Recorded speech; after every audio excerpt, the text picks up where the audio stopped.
Hello, everyone. Starting a little late tonight. Uh, Hope everyone's settled in for some spicy memes tonight.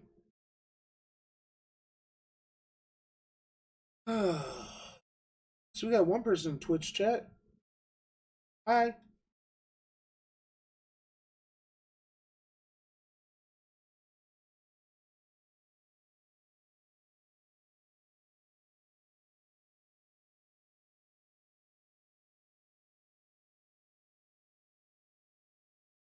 So we're gonna start off here tonight with hey from Storino.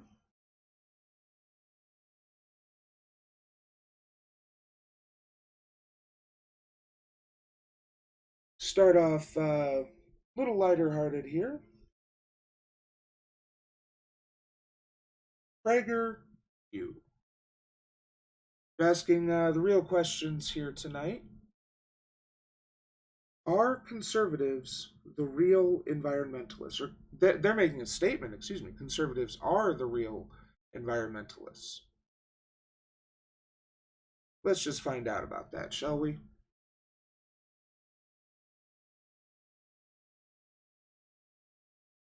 I hate clean air and water. I don't care how much companies pollute rivers and streams. I don't even like trees. I just care about tax cuts. Who am I? Well, that's easy. I'm a conservative. Yeah? Where's the lie? Or at least I'm a progressive caricature of a conservative. But the No, that's pretty much the result of your actions. I mean, of a conservative's actions. caricature is absurd on its face. Conservatives breathe the same air and drink the same water environmentalists do. Conservatives love taking their kids to the same national parks environmentalists do. In fact, the whole idea of national parks was created by a Republican, Ulysses Grant. The park Right, before the great party switch. So, this isn't really the argument you think it is, my dude. system was greatly expanded by another Republican, Teddy Roosevelt. And the Environmental Protection Agency was, yes, established by a Republican, Richard Nixon. This is true. Richard Nixon did establish the EPA, one of the few good things he accomplished before he resigned. He liked clean air too. Conservatives want to conserve things. It's right there in the name. And one of the things we want to conserve is our environment, because you Oh, how is he going to explain conservatives want to conserve the environment? This should be good. can't have a healthy community without a healthy natural environment. That wasn't even hard for me to say. Didn't he also push out indigenous people out of parks as well? Probably. That sounds like something Nixon would do. Because I believe it. Conservatives love the environment every bit as much as environmentalists do. The question is, what is the best way to protect it? And here's where we have big differences. The environmentalists say the best way, the only way, is through massive federal and even international regulations. Conservatives Yes, because that's the only way to properly regulate and control corporations without having the government controlling, or the people, ideally, controlling the companies. So, yes. I mean, those are your choices. Either the people control the companies or you accept strong federal and international regulations.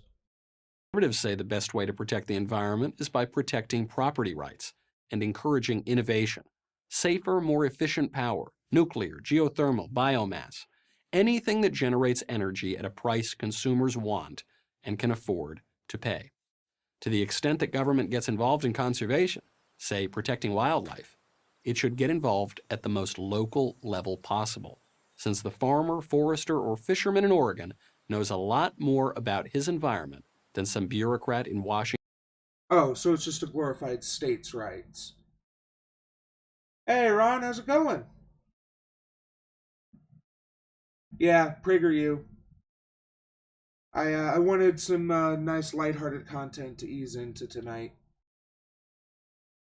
D.C. or Brussels. So how can we tell which way works best?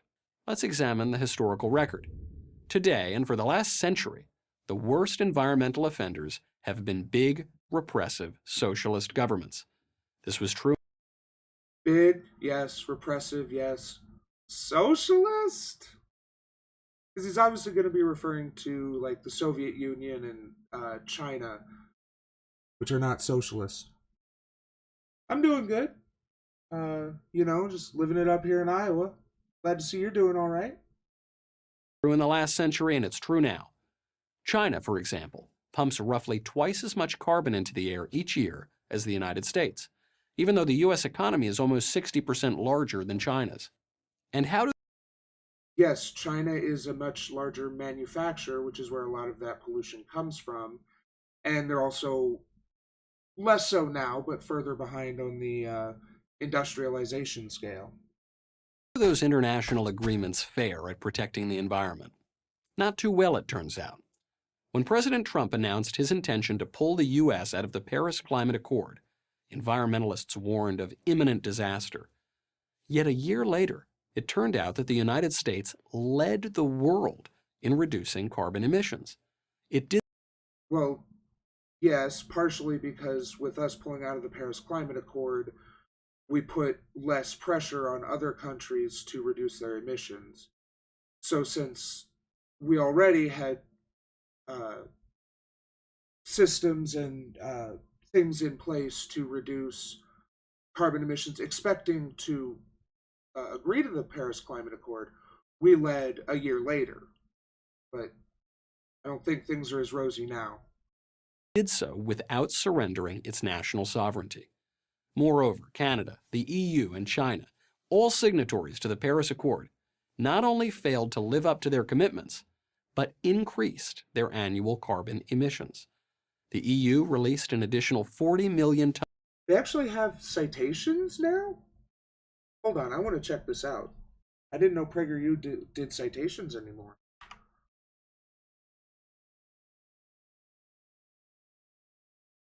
Scientific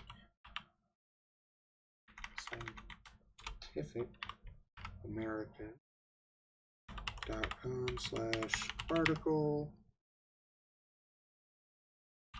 / global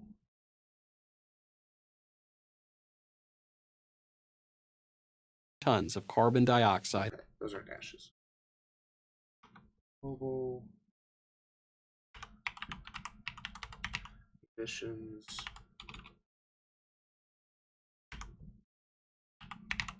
rise after Paris Agreement.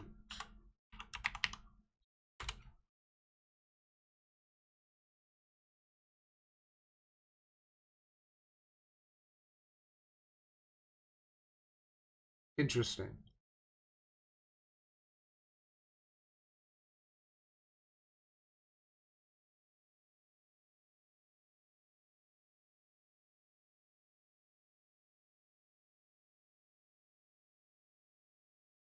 scientificamerican.com/article / global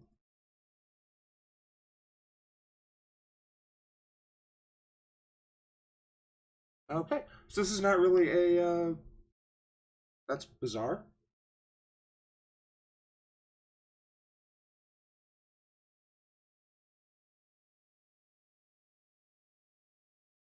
Into the air that year. China, a whopping 120 million additional tons, all while wagging their fingers at Uncle Sam. Here's what you won't hear from your neighborhood Greenpeace volunteer. The left favors big government solutions not because it's better for the environment, but because it's better for leftism. Take a look. No, it's because the government is the only force we have that can counteract the billionaires. And even so, it's not great at that. So, yeah, it's not that we think big government is the only solution or the best solution. It's the only solution, well, It's the only solution you've left us other than the final one. Look at the Green New Deal, an environmental proposal embraced by virtually every major progressive in America. Forget for a moment the impracticality of a plan that would outlaw most forms of American energy and cost $93 trillion. Much of the proposal has nothing to do with the environment. Socialized medicine, I know there's been a lot of talk about banning fracking and things like that. And while I do think we need to reduce that, and banning it would be good,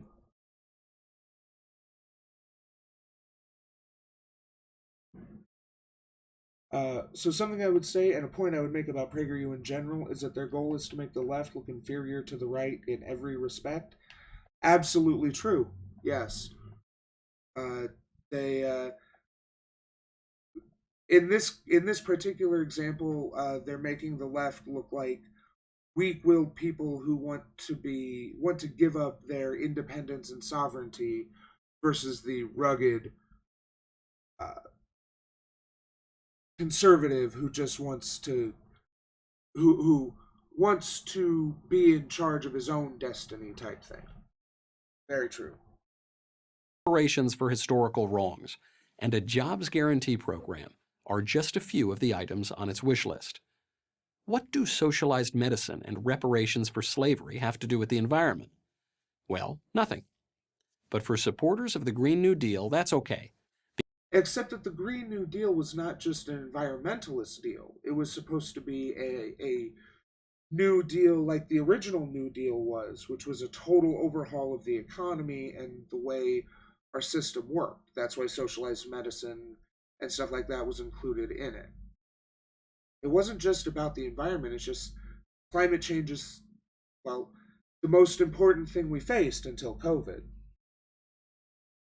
So, what he is trying to say, and what every Prager U video is ultimately about, is how the left is inferior to the right, and that sense of inferiority is a feeling people go along with. It isn't factual.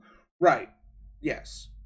Leftists are viewed as either ineffectual white college dudes or, um, you know, the blue haired SJW stereotype or something like that.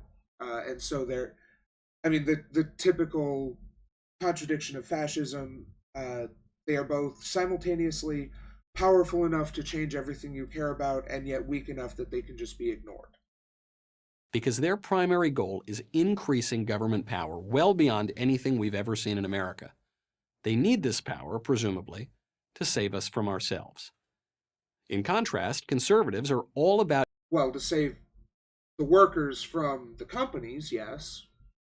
innovating our way to a cleaner environment. Approaching PragerU by trying to debunk them is ultimately pointless because they can just make new, slightly different arguments. What you need to do, what everyone needs to do, is talk about how their feelings are misguided and how the right is taking advantage of people. Oh, yeah, I agree. I'm not trying to debunk anything here. Um, I'm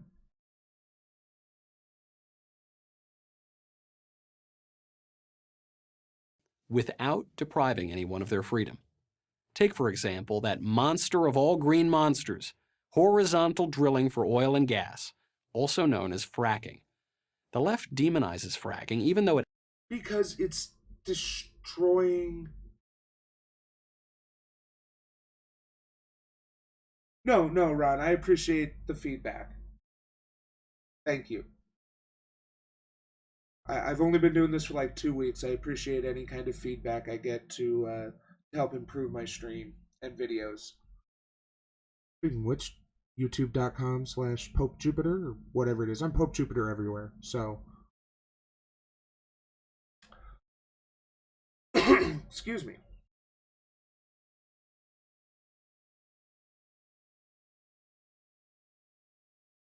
So the reason why the left is demonizing fracking and why they always paint it as a jobs issue is because ultimately we need to break our dependence on things like hydraulic fracturing and other methods of obtaining fossil fuels, and of course our dependence on fossil fuels. All of those are important things to uh,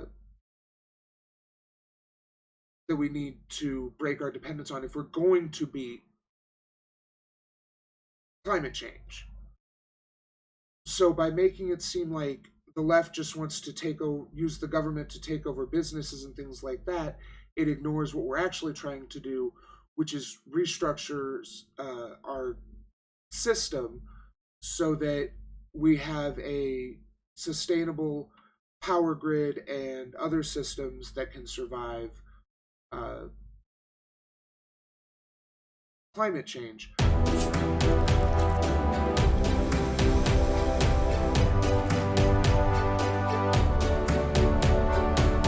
I really need to change that. That goes on for way too long. Thank you for the follow, Ron.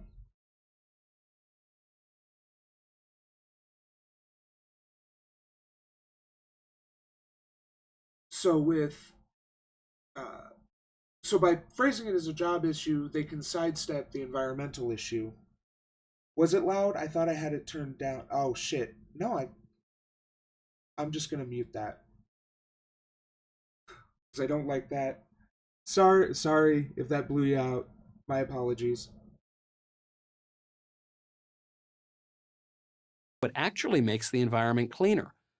What? I mean, it makes Country companies richer. Yes. Makes the environment cleaner? I gotta see this. And now independent of Middle Eastern oil, something thought impossible a decade ago. How does it make the environment cleaner? By releasing up to 50% less carbon dioxide into the atmosphere than coal. But it's still releasing CO2 into the atmosphere more than our biosystem can handle it. See, this is something that I see a lot. This is how cookies get away with 50% less 50% less fat before the FDA cracked down on shit like that. They made them 50% smaller. So if the cookie is 50% smaller, it has 50% less fat. So by releasing up to 50% less carbon dioxide into the atmosphere than coal, which is of course ignoring the effects that the initial mining has, although I honestly don't know if there's a significant difference between mining for coal and fracturing, traditional coal and hydraulic fracturing, but it's still releasing carbon dioxide. And since it's also cheaper, people are happy to buy it, not because government forces them to, but because it saves them money. By the way, according to a Harvard study, fracking is safe and improving all the time.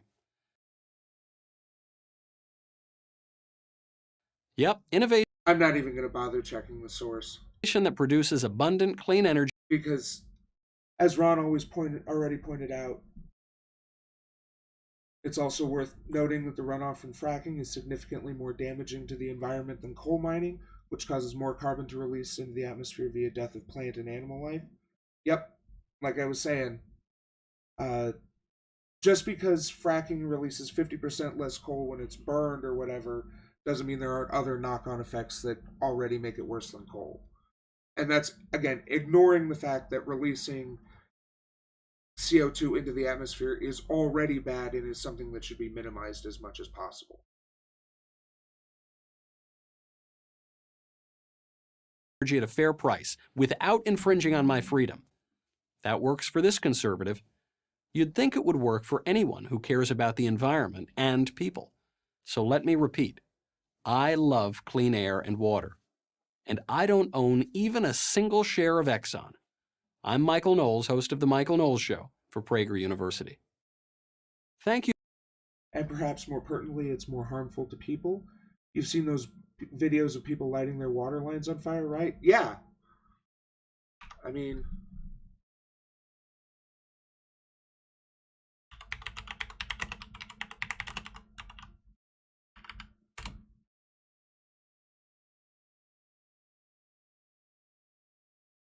I can often hold a standard kitchen match to my water.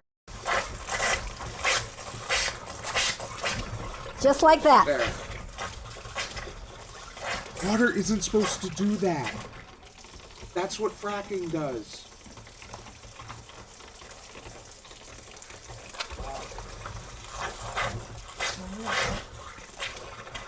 Now, Chesapeake is going to say, well, there's... And that's what fracking does. So it's still releasing CO2, and it's causing people's water to be flammable.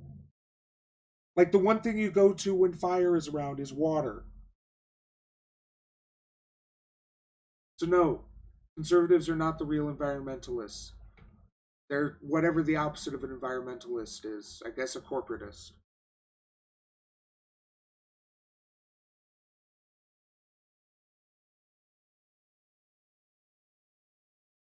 All right. So, let me get some water. Always drink your water, people. Remember, it's important. So, it's not just making water flammable. People are ingesting the things that are making... Right. Absolutely. If your water is flammable, I don't want to think about what that means it's doing to your insides. If you're drinking that or cooking with it. But after Prager U, I had something to kind of transition into the main topic I have for this evening, which is in the description. This Jubilee video, it's another of their middle ground. Has the Me Too movement gone too far?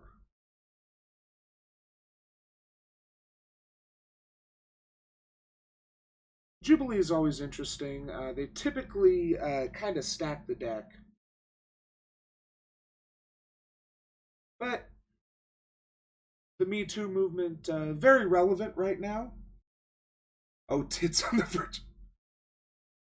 Yeah, I think this should be an interesting little video. Only 23 minutes long.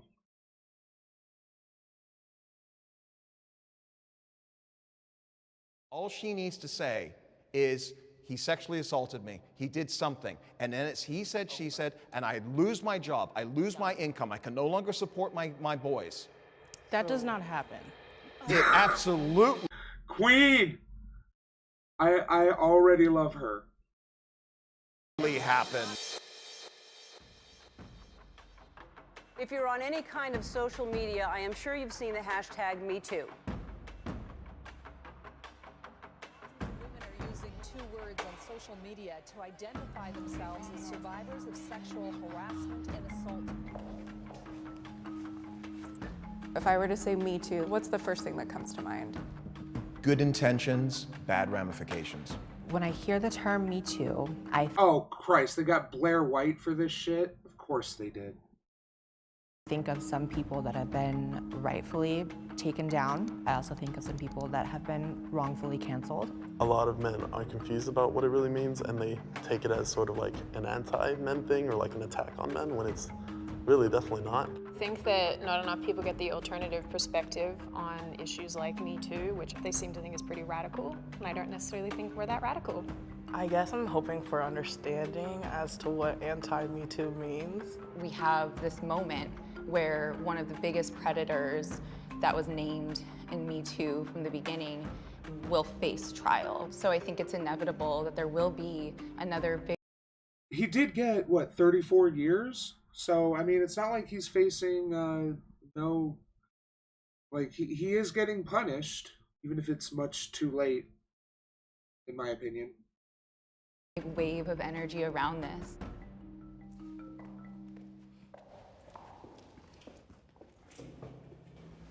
Hi guys, I'm Justin. I'm 21 and I'm majoring in sociology. My name is Sydney. I'm an American-Australian YouTuber and political commentator. I'm Avi. I'm a creative and a community designer. Hi, my name's Chelsea.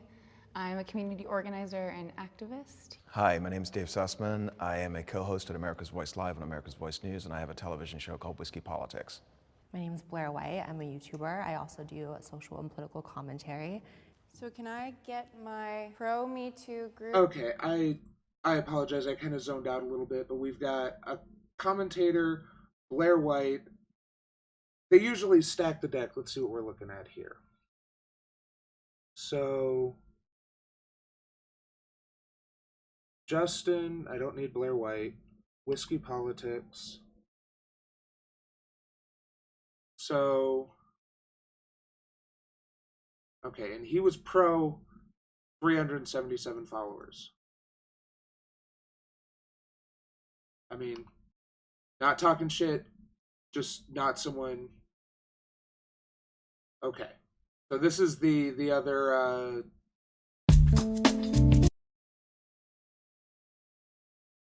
Oh, that was his. And Sydney Watson. She sounds.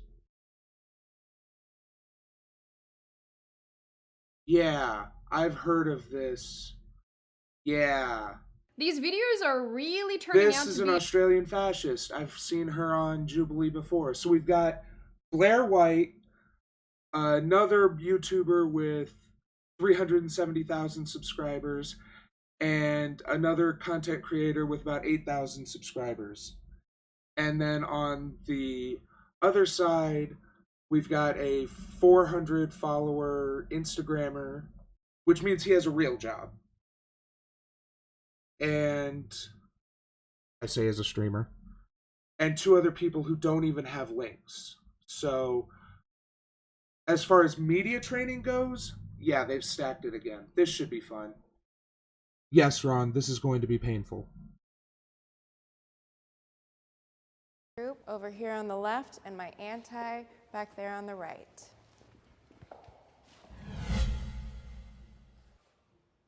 The Me Too movement is a witch hunt.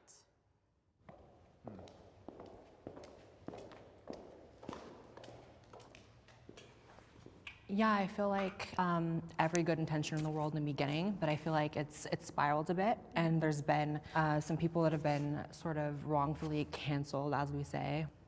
Aziz Ansari comes to mind, who was canceled. Aziz Ansari was, from what I've heard, kind of fucked up.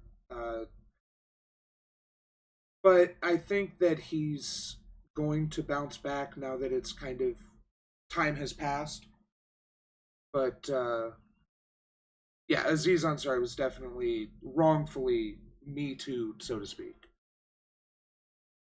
But it doesn't mean the movement as a whole is a witch hunt. Canceled for not basically reading the mind of the woman who withdrew consent after. Aziz Ansari was a comedian. He was in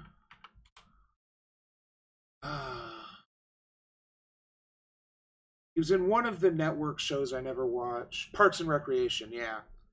And he was, if I remember correctly, yeah, accused him of sexual misconduct and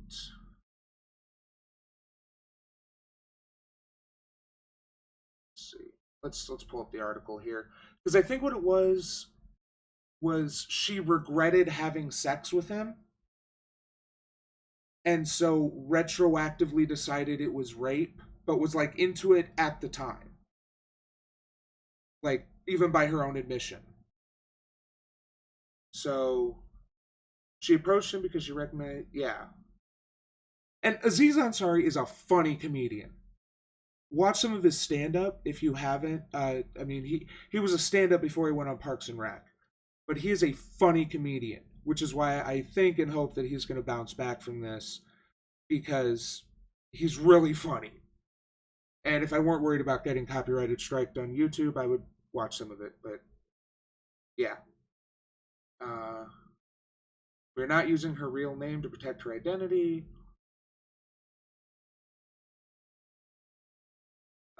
They flirted a little, took 2 pictures of her, she snapped some of them, and then she and her date went back to the dance floor. Okay, so she was there with the date, and she started making eyes at Ansari. Okay. So he gave her his number. Yeah, he gave her his number at his suggestion. Fine. Okay, so he texted her, but they exchanged flirtatious banter. And then... Okay. So she claims she ended... Okay. I just want to take a moment to make you aware of your behavior and how uneasy it made me. To that message, Ansari responds, clearly, I misread things in the moment, and I'm truly sorry. Okay. So... But it doesn't describe...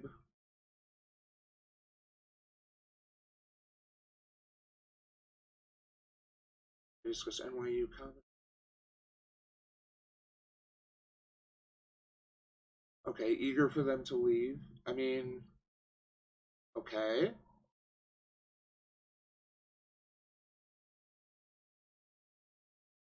So she felt he was eager to leave, asked for the chat quickly. They walked the 2 blocks to his apartment building. Okay. Yeah, I mean, he shares an apartment building with Taylor Swift, so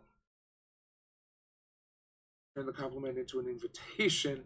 How about you hop up and take a seat?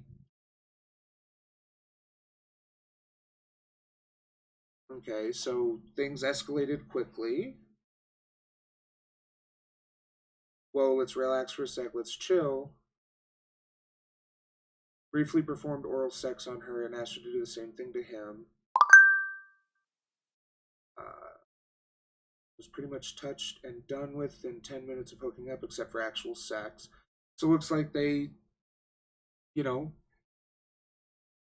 went down on each other. She was maybe a little hesitant, so that's a little yikesy. Began making a move on her that he repeated during their encounter. The move he kept doing was taking his 2 fingers, putting them in my mouth. Okay, that's a little weird. He put his fingers in her mouth in a V shape to get them wet. Okay. Through the night. Okay. So this is what originally broke. And then...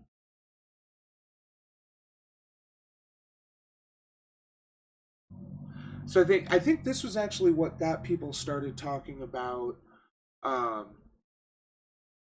continuous enthusiastic consent and stuff like that.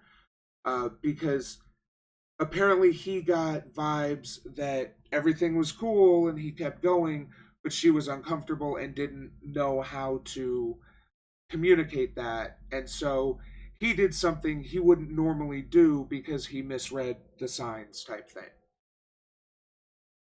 And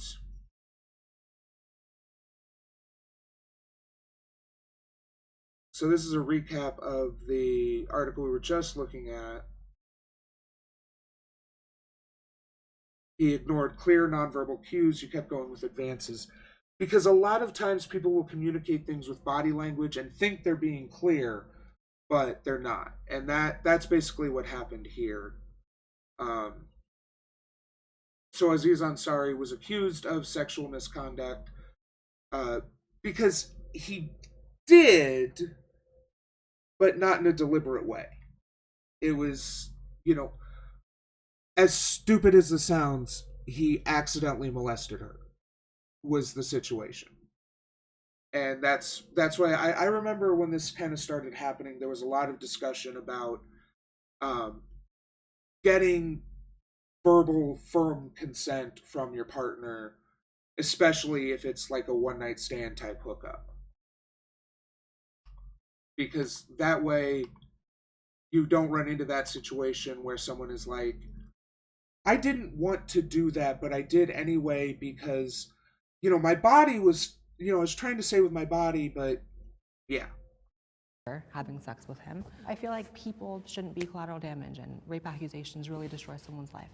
It's a paradigm now where you have men as the... Rape accusations should not destroy someone's life. I agree with that.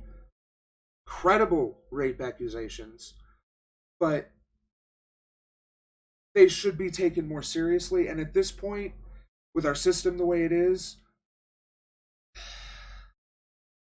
I kind of hate to put it this way, but if a few people run into a rough patch in their life because someone misconstrues their behavior, I think that's a little bit better than the system we had, where they would get off and so would the people who did worse things. So we're able to hold people accountable now, in theory. So if a few people, and also there's no, Aziz Ansari is kind of the exception that proves the rule.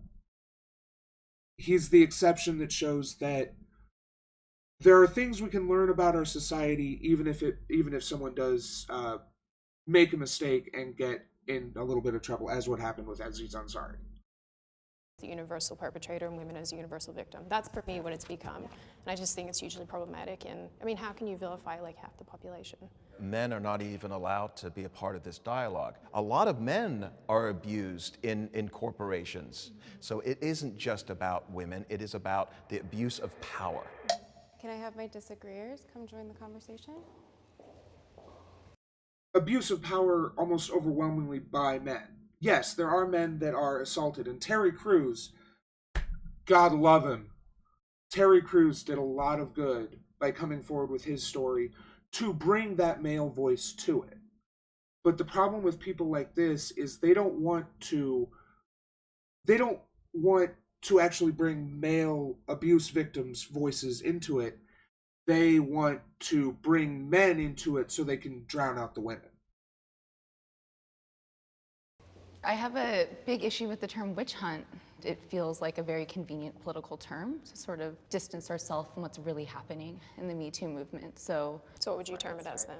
I think it's a movement to examine the power structures and the very real ways that people are falling victim to predation that is upheld by a criminal justice system that allows it to continue to be the case.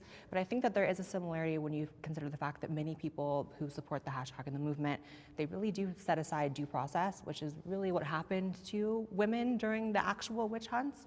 I think that a lot of times when you see...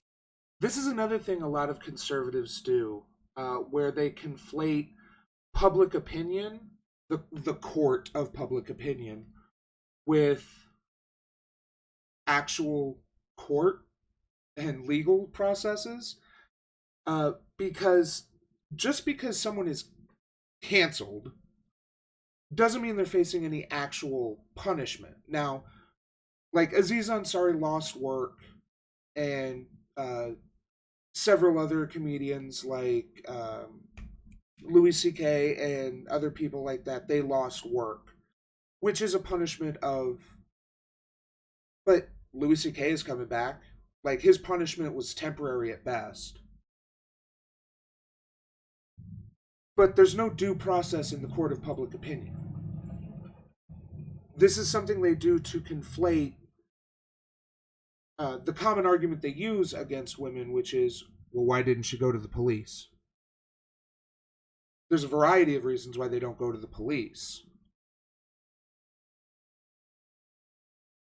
From, as we saw with Weinstein and Epstein and all these people, them being in a position of power, protected by people, or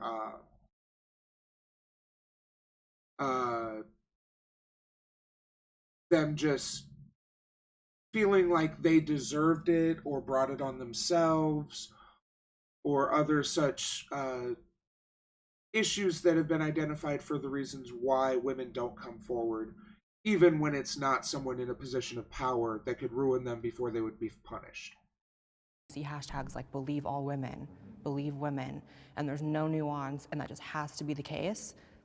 But when we get into, you're not saying believe some women, or you're not saying not all men, that we're not really getting at the core of the issue, which is the abuse. And it's not saying like men are all bad or anything like that, but it is. I know personally at least 5 women who were sexually assaulted went to the proper authorities, and the authorities protected that person rather than arresting them. Yep, that's what happens a lot of times too. That's why a lot of people don't even go to the police, because, oh, the police will just protect the men. It's an unfortunate situation. Hey, Cap. It's an unfortunate situation that a lot of women unfortunately find themselves in. I'm in my 30s, and I've known several women who have been assaulted in one way or another. My advice for victims of sexual assault is to not go to the authorities and to tell me instead so I can knock their teeth out.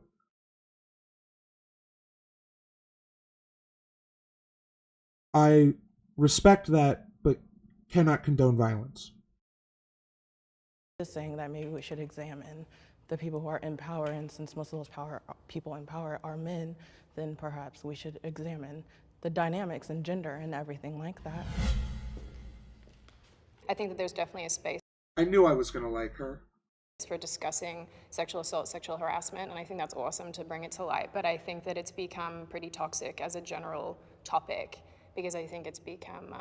Yeah, because it mostly affected your conservative friends.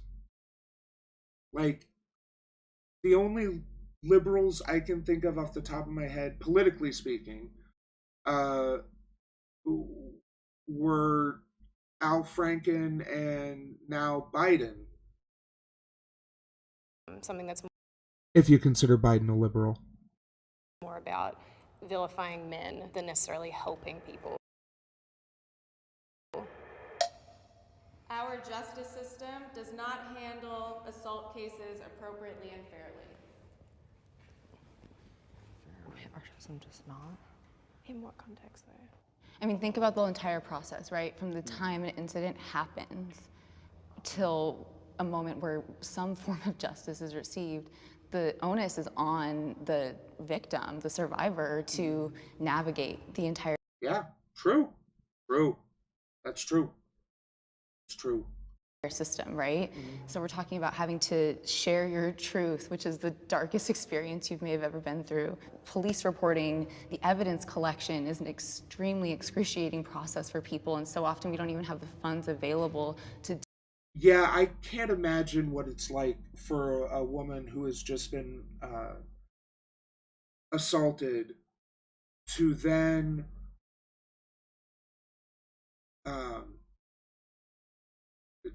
go report it and have to take a rape kit, which, from what I understand, involves having a Q-tip shoved up inside you. And I can't imagine how violating that would feel after being actually violated.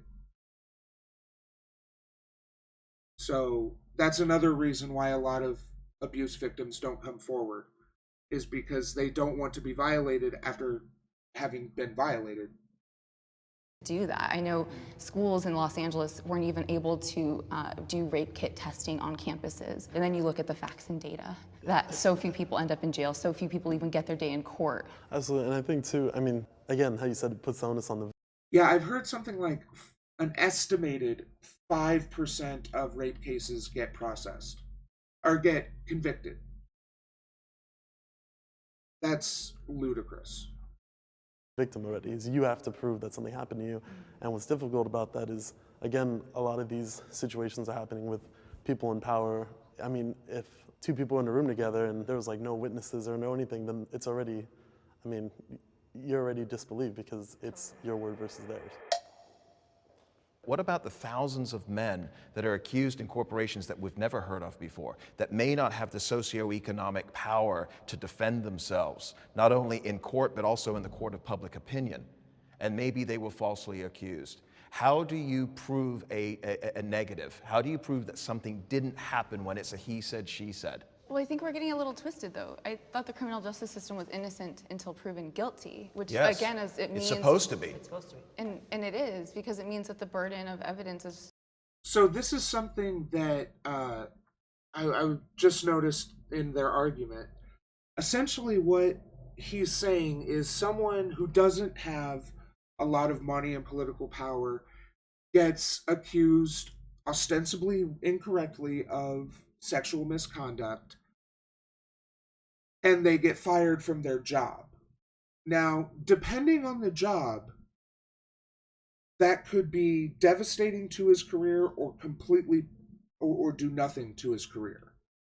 And the difference is how close-knit and niche his business is.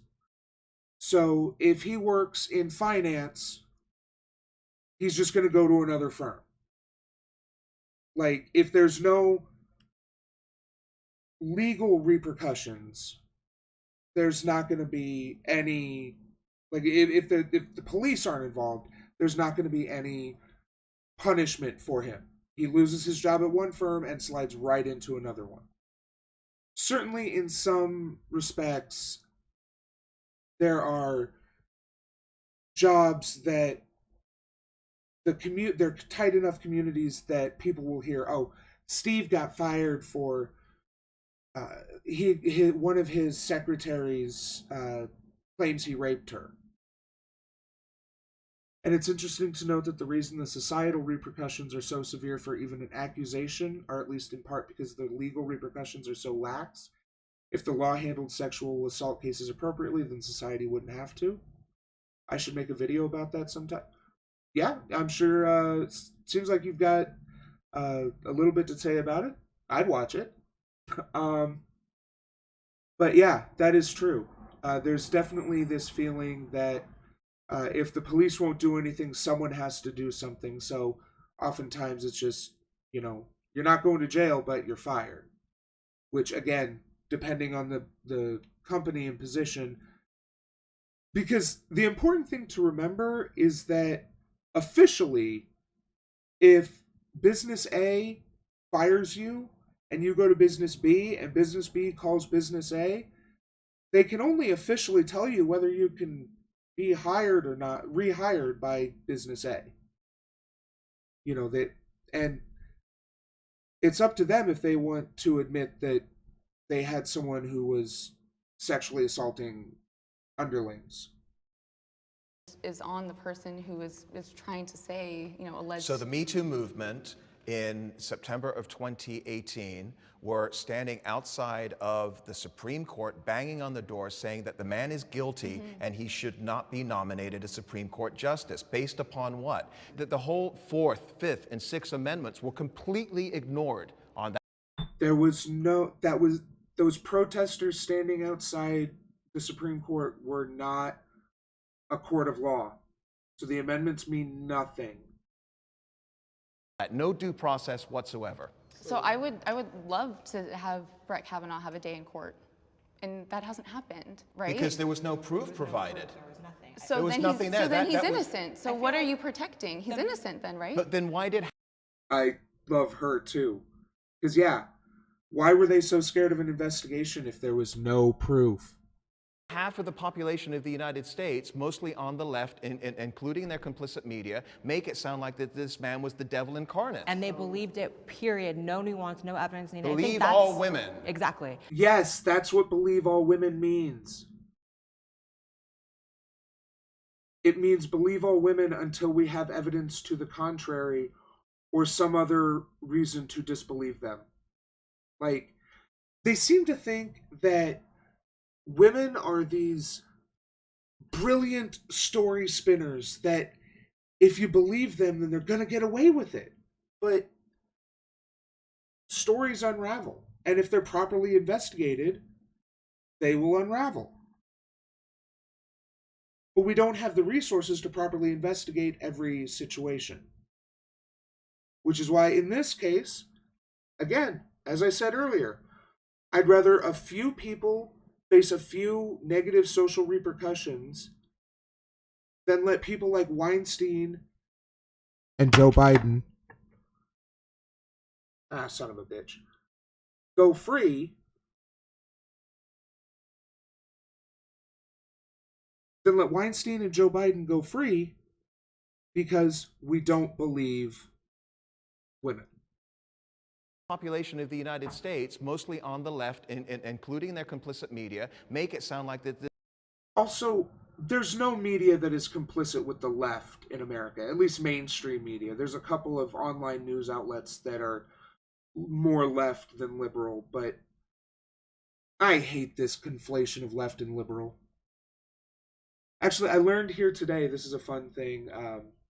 Apparently, if you apply to be on their middle ground show, the furthest left you can identify is as a liberal. There's not even like SOCDEM or or anything like that. The furthest left you can be is a liberal. If that's not U.S. politics in a nutshell.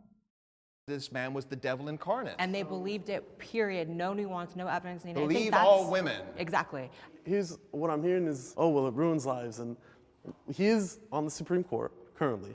And what I'm not hearing you guys talk about is like the death threats that Christine Blasey Ford received after that. What about his family? They would have received death threats. No, But but you guys are talking about him. You're not talking about her. To me, I just think there's this assumption. Yeah, Christine Blasey Ford had to completely uproot her life because she tried to make sure a sexual predator, allegedly, wouldn't sit on the Supreme Court. Like, she had to unlist her number, she had to move, she had to change, she had lost her job. She ended up in a bad place trying to do a good thing. So I'm really not feeling sorry for Kavanaugh or his family.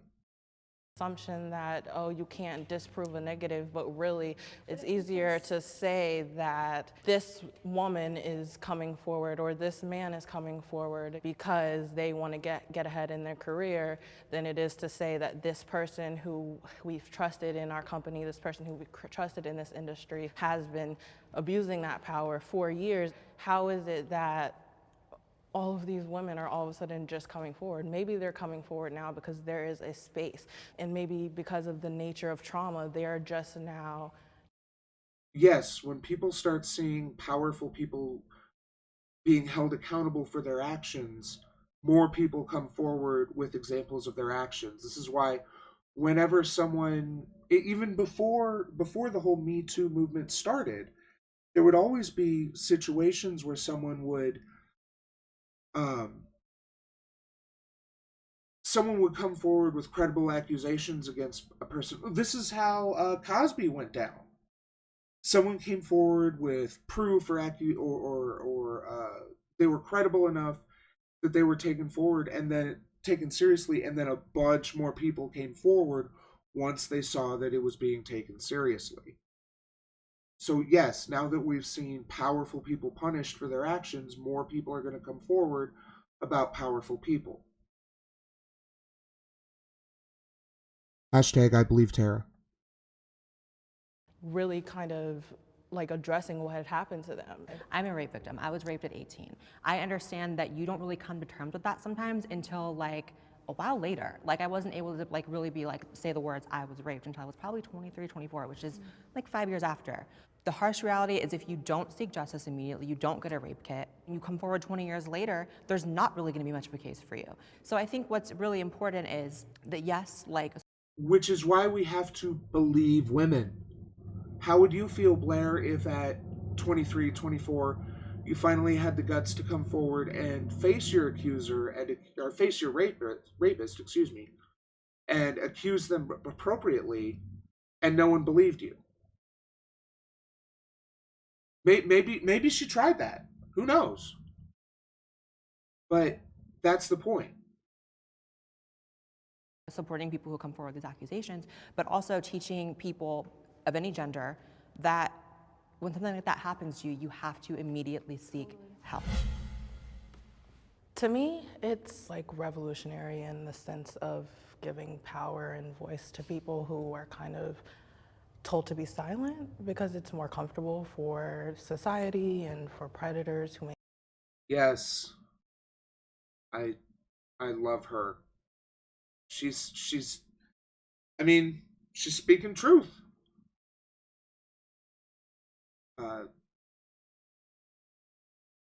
The more we see it, may be in powerful positions. I fear false accusations. Okay, fair enough. Acting like it's not something to be concerned about would be dishonest, but it's telling that only the dudes walked over. I am a big proponent of equality with women. I don't want to be, because I'm on the anti-Me Too side here, classified as a misogynist. I believe that the Me Too movement has swung way too far, and a lot of men that I know are deeply concerned about, and I refer to the Harvard Business Review study that just came out 3 months ago that suggested that 58% of men are deeply concerned about being falsely accused. That's changed my behavior in my life. I will no 58% of men predicted that men in general would have greater fears of being unfairly accused. This 58% of men predicted that men in general would have greater fears of being unfairly accused. This is 60% of men think that as a result of Me Too, men would have greater fears of being unfairly accused. This says nothing. I'm surprised that number isn't higher. Men are dumb. no longer date somebody in my industry. What's going to happen in 6 months or in a year from now when we've had a great relationship and it comes to its natural course of end and something happens where she's got this idea in her head that I did something to wrong her? All she needs to say is, he sexually assaulted me, he did something, and then it's he said, she said, and I lose my job, I lose my income, I can no longer support my boys. That does not happen. It absolutely happens. Yeah, if you're in a 6-month relationship and she accuses you of rape, you probably fucked up, son. I mean, right? Like, the Me Too movement is primarily concerned, I mean, it's concerned with all sorts of sexual misconduct. But he's worried about being in a long-term, I mean, 6 months is relatively long-term, relationship, and suddenly she decides that he raped her. Well, she can make that accusation, and you can fight it. And if you're not...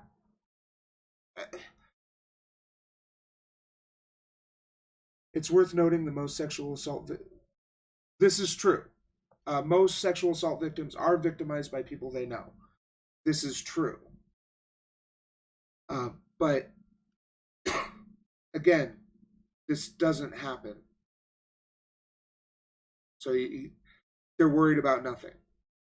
Does not happen. It happens every single day. No, mostly people are pushed off. Okay, it could happen. I think that you're talking about, well, men are scared now to, be alone or whatever, and I think that's really just like men finally being held accountable or maybe not even held accountable, just like be aware of the space that you're taking up and your actions. So yeah, we're talking about. Yes, as a large person, one thing I had to learn growing up was how much space I take up. And there's a lot of guys who didn't have to learn that growing up, who Me Too is teaching. And it sucks to learn. So looking at it from the perspective of just some guy on the outside looking in, it can look like, oh hey, this woman suddenly accused this guy of raping her, but that doesn't mean that's how it happens. Exactly, yes. So if there's a 6-month relationship where the guy has been repeatedly abusing her, like, it wasn't 6 months, actually I think it was longer. No, it was only like 2 months. The Alec Haloka, Zoe Quinn situation. That was someone who, from all outward appearances, was in a happy relationship for months. And then it turned out he was being a complete shitbag to her. To them, excuse me. I don't want to misgender people. So yeah, that is true. From the outside looking in, everything could look good, but it's a festering shit pile inside. False accusations, and I've been falsely accused of sexual assault, and absolutely nothing has happened to me. My reputation is not ruined. I can get a job, I can go to school, because I didn't sexually assault anyone. With all due respect, you're at a much different place in your life than other people who have careers, who have jobs, who have families. You're a college student, and you are not at a place right now where you're carrying those responsibilities. But I think like, why are you... But if it can ruin your life no matter what, then it should be able to ruin his life even as a college student. Like, this is classist. This is saying that someone with a more important job has more to lose than just a college student. when it's supposed to be able to destroy your life no matter what. I mean, if you know you're a good dude and you don't inappropriately touch women, like I've what been- is- doesn't know the women So, are good so, women. so for the past 30 years, I've been working in corporations, and Oh, look at that shit-eating grin. She doesn't have to say anything. See that? I mean, if you know you're a good dude and you don't inappropriately touch women, like I've what been- is- doesn't know the women so, are good so, women. so for the past 30 years. See that shit? I'm sorry, I hate this.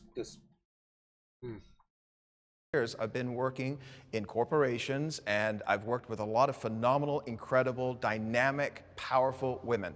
Maybe 10 years ago, I was going on business trips and we were having dinners, and you know, people are having drinks and things can happen. I'm not suggesting that anything inappropriate happened, but today, that would not be something that I would entertain. It's not about me being uncomfortable, it is that 58% of men, that's 60% almost of men today say that they are uncomfortable being in a business relationship with a woman where they cannot be on a one-to-one. And that is impacting women in their ability to progress. If you don't behave inappropriately towards women, it's really hard to have those accusations come at you. Like, there's a tiny, tiny percentage of women that might try to do something like that. But if you're that scared of being alone with a woman, the problem is you, dude. In corporations, and I don't want to see that. I fear false accusations because when we actually look at what a false accusation is, it's an income. Well, how do the women feel? And historically, how have the women felt? Does he know that? Absolutely not. And those are both good questions that should be asked. Accusation. Or it's a lie. It can be a lie too. Or it's an accusation where the police were unable to obtain all necessary information in order to pursue whatever truth was there. You're right, there could be a small percentage of lies in there, but we also can't get blinded by what we think or want to think a false accusation is because it's politically convenient, because we want to, you know, make it sound like, well, it's your responsibility to ensure your economic future, so, you know, take it as a serious threat that I don't want to be with women in a space because of what's happening. I feel like all of us are talking about real harm, like real harm. And so it's sad that we talk about false accusations and we start throwing all these distractions out there when there's real harm that we could probably all be really good at solving together.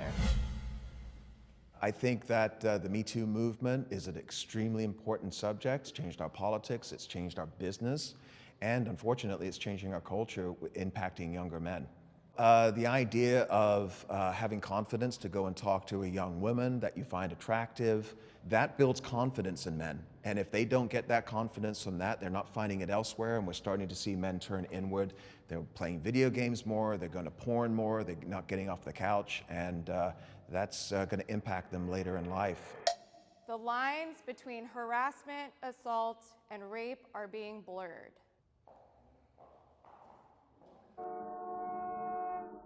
This one, again, there are a lot of people. Yeah, he's something else. But there are, I think I've actually, that guy and his patriarchal bullshit. Yeah, he's definitely one of those kind of conservatives. But the thing is that these terms, rape, sexual harassment, sexual assault, have very clearly defined terms. However, they often get used incorrectly and hyperbolically in social discourse and used incorrectly. So, and this is done both accidentally and sort of deliberately. Oh, you have to be willing to approach women to build confidence as though women are tools for men to use, as though women are only useful as tools for. Yeah, that's definitely grew up on Roosh V style pickup artistry with that kind of attitude. But there's a lot of times I've seen people who have behaved inappropriately, something that may be classed as sexual harassment, and I've seen people call that sexual assault and rape, even though they were never in the same room together. So this is definitely something where, again, the conservative bias is showing, because they're conflating legal courts with the court of public opinion. Y'all don't agree at all? Okay. So if you're in the workplace and somebody puts their hand on your waist and it's unwanted and you go to human resources, the person who did that could be accused of sexual assault. Now, if you get any man on the street or any man... I can only think of a couple of situations in any job I've ever worked where it would be appropriate for a person to put their hand on another person's waist. And all of those are kind of either there's the passing in the hallway and you put your hand on the waist. That's still kind of creepy. So I don't do that one. But others would be situations where, like, you need to pull them back from an industrial accident. Like, again, these people think that you touch someone, well, he touched me, so that was sexual harassment, sexual assault even. And no, you generally need a little bit more than that. And that's ignoring the fact that most businesses these days have cameras everywhere anyway, so they can always just review the footage. And a woman on the street and say to them, so-and-so was convicted of sexual assault, in that person's mind, that's the same as rape. Yeah. Okay, and so, yes, there are a tremendous... And this is another thing where loose language causes issues, because, again, I've seen people use sexual assault when what actually happened was someone was fired for behaving inappropriately. But they'll say they were convicted of sexual assault when at best it would be sexual harassment. And again, there was no legal conviction, so saying they were convicted is incorrect anyway. So again, this is a situation where the damage is being caused by loose, inaccurate language, because people think that these actions are interchangeable, when it's actually more of a scale of bad, with sexual harassment being bad but less bad, which is really weird to kind of make that argument, but I get really hung up on nuance in language. I apologize. Tremendous number of levels that are going to differentiate the seriousness between the hand on the waist, which is unwanted and should be dealt with. If somebody touches you in a way that you're not comfortable with, you should say to that person, I'm uncomfortable with you touching me this way. There was a study that was done. Yeah, but if a woman says that to a man, in most cases, they're just gonna get, oh, I didn't mean anything by it. You're too sensitive. At best. I mean, we've all been in those work situations where someone does something and rumor gets around that they're a bitch or they're mean. And so they get ostracized and isolated, whether they're actually really nice. It's also worth noting that people have different stress thresholds and stress tolerance levels, just like people have different pain thresholds and pain tolerance levels, and that there are different things that can cause different amounts of stress to different people. Maybe being touched causes someone a lot of stress. It causes me personally a lot of stress. I almost clocked someone just today for tapping my shoulder too hard. Yeah, that is another thing. We don't know anyone's life experiences, so how they react to being touched may be different than how you would react. So, I mean, that's why I just kind of avoid touching people in general. You can't be accused of inappropriate touching if you never touch anyone. I laugh, but I seriously go out of my way when I'm in crowds and things to avoid touching people, make myself as small as possible. Partially because, again, I am a large person and I'm used to being aware of where my body is.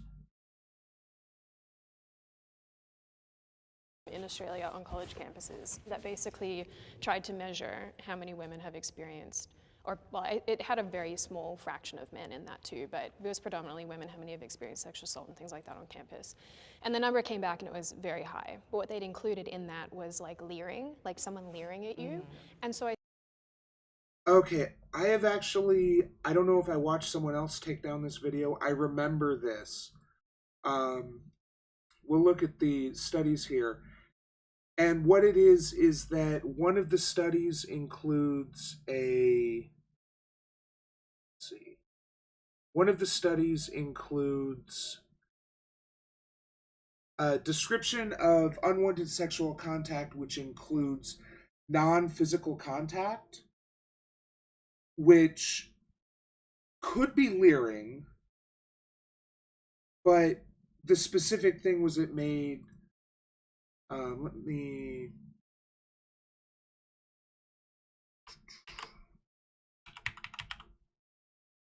yeah, salt is going to be in there all the way, everywhere.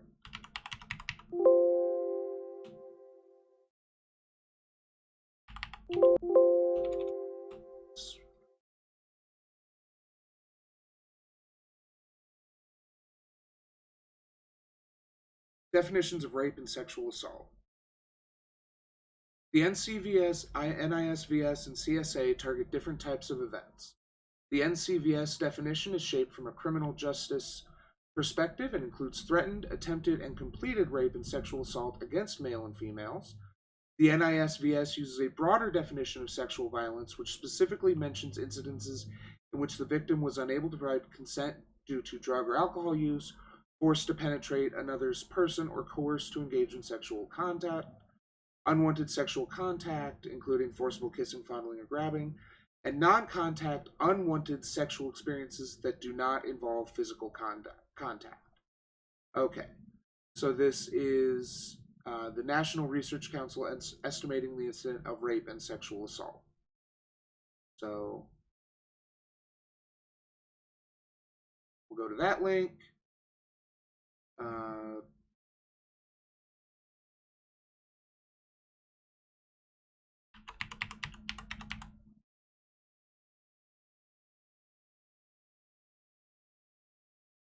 Okay, legal definitions and context.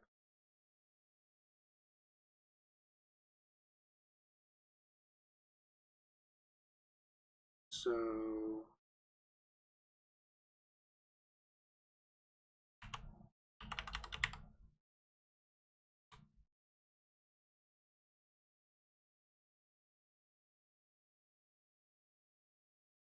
but anyway, yeah, that's what she's referring to. That definition of non-contact sexual, what was it? Non-contact unwanted sexual experiences that do not involve physical contact. So this could be anything from leering, someone looking at you in a way that makes you uncomfortable, or it could be what Louis C.K. did and forcing you to stay in the room while he jerks off.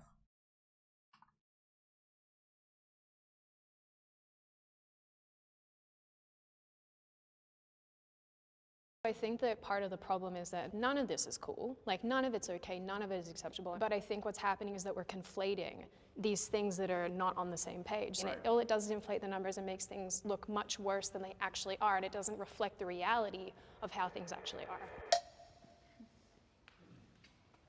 These things that you consider to be less than leering, touching, harassment versus rape, like by saying that there is a rape legally it is less, but there legally is or just in general. As I'm trying to say, when you're grooming someone, and this is something that people do, they test little things. Like if I look at her in a way that makes her uncomfortable, or them or him in a way that makes them uncomfortable, how are they going to react? If they don't react to that, then you're constantly, these are seen as green lights by predators to increase that behavior. This is my issue with people who are anti-Me Too, is that they look at small details and say that that takes the power away from other things. Context matters. All of these and context matters. Precision Context matters. matters. When you say that 81% of women have been sexually assaulted, including leering and someone entering your body, which is rape. Okay, so let's take away that. Let's take So it's 81% of people have experienced some sexual violence. That could be, and again, this is a survey of college-age women. So this could be someone grabbing their ass on the dance floor. I mean, that's a very mild form of sexual violence. It's certainly not as bad as someone, you know, shoving you up against a wall and sticking their fingers in your cooch. But, you know, and it's also getting checked out in a creepy way, or the professor forcing you to sit in the classroom while he jerks off to you. These are all things that are included in that 81% statistic.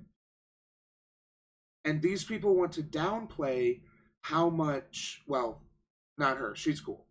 But this dude and these two want to downplay that to make it easier for their conservative overlords.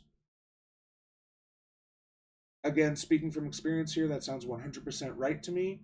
I know significantly more women who have had to deal with sexual violence than men. Absolutely. Yeah, I mean, the common thought is you can't rape men. You can. No, wait. What?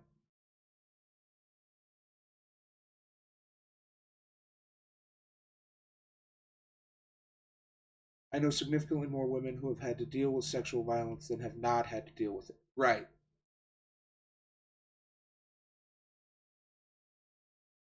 Yeah, I intuited what you said the first time, but that's more clear, yes. You know, more women who have had to deal with sexual violence than have not had to deal with it, and that vastly eclipsed the number of men who, you know, who have had to deal with it. So, yeah. And it's creating One hysteria. in 4 women It's are creating actually hysteria. raped. That's 25% No, of those women. numbers have been debunked. As a father, as a mother. Those numbers have been debunked. By whom? You and your shitty conservative talk show? Because those are the latest numbers they got down there, and they're not the bunk you think they are. And like, sexual violence isn't always sexual. It can just be plain old violence too. Yep. Would you ever send your daughters to college knowing that 1 in 5 chance of them being raped? Why are women being, young girls being... Send your daughter to college. Bitch, it's the girl's choice. It's your daughter's choice whether she goes to college or not yours. She's not your automaton you get to control. Sent to college with those statistics. Well, here you go again. You're denying us economic opportunity and like upward mobility because of the situation that happens. That's so far out of left field. Well, that's the question that you're asking us. No. I challenge the question. Yeah, because his whole thing was, well, if 1 out of every 5 women experience sexual assault, then why should women go to college? Because that's the only way to get ahead in our country. Is to go to college.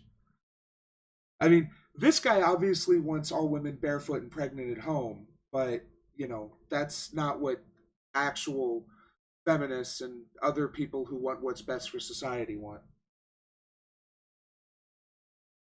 Those numbers have been debunked by well-known rape scholars Sargon of Akkad and Davis Arini.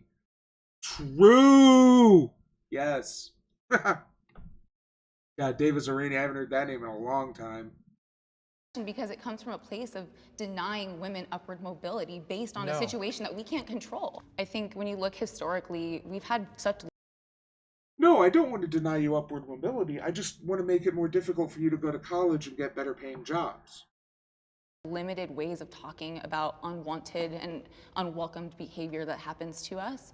So I think it's a really amazing moment actually that we're in, that the language of leering and rape are put on a spectrum. But they're not really on a spectrum when they're lumped in as the term sexual Well, you're assault. talking about media No, sexual violence. They're not lumped under sexual assault. They're included in the term sexual violence. You're the one who conflated that with sexual assault. That's on you. Well, on her. But, I mean... has limited, ability to communicate these things. But But also what you're Me Too. challenging it based... Also Me Too. But here we are, Me Too, and here I am dealing with nuance. But I think and so you're when you an sit here and anomaly. say that nuance is... But also we need to consider that we want to make our world as safe and comfortable for everyone as it can be.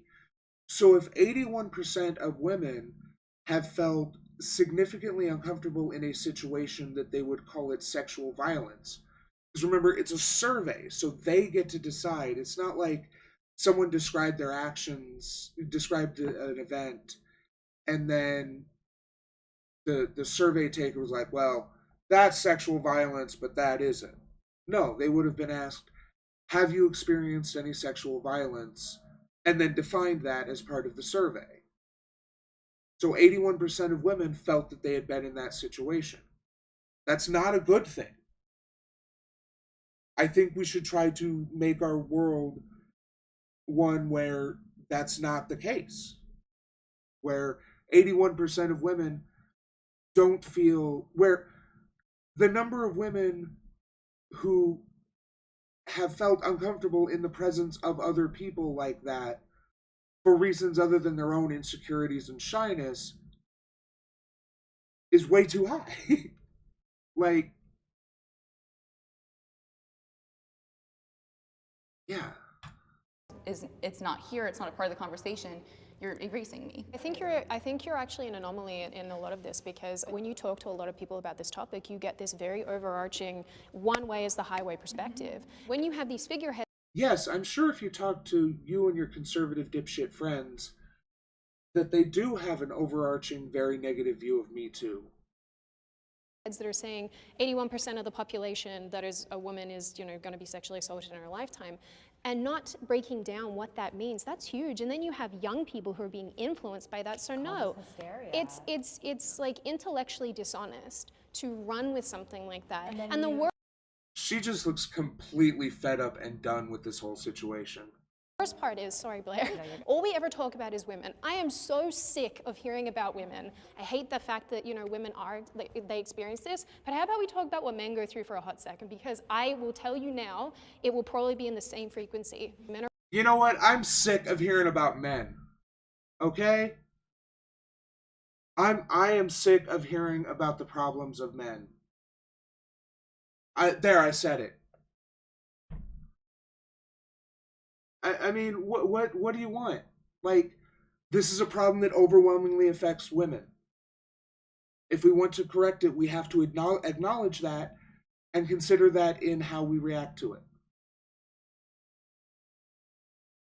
are raped in the home at the same frequency by women as women. You're totally right, and it was one of the big failures early on of the Me Too movement, that it centered the stories of white women explicitly. I say here as a white woman, that it was really focused on celebrity, like they need more media attention and more power at their backs. And meanwhile, hotel keepers and houseworkers, and there were so many people who are experiencing the same types of power dynamics on smaller scales, but are never gonna get the media spotlight. The media wants to create a victim, they want to create clicks, and so they use the most sensational headlines. So every black woman I know has told me about being sexually assaulted by adult men before the age of 14. Every single one. Wow. That I don't even know what to... That's insane.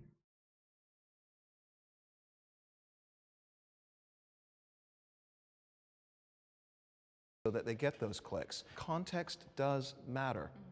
Because when you're talking about individual human beings, they have their own lives. And I'm not talking about a Louis C.K. who's got millions in the bank. I'm talking about some guy that's earning 50, 60, 100 grand a year that could barely survive. I think barely surviving on 50K a year. We agree on a lot more than we disagree with here. Me Too was a way for survivors to find each other and to connect. I'm so supportive of the need to find connection in some of the darkest experiences people have. We are stronger together than apart. in their lives. And for the movement where it's going today, I think there's a great need for accountability and to fix some of the most broken systems in our country today. I have been personally affected by sexual harassment and assault. I mean, yeah, this is the reverse of that question earlier. All the women are going to come forward because it's a sad reality that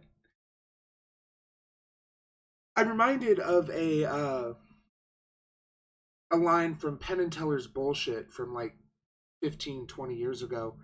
They were talking about gay and lesbian alliances, gay straight alliances in schools. That tells you how long ago this was. There wasn't even a breath about transgenders. And one of the things they've talked about was that like 60 or 70% of gay and lesbian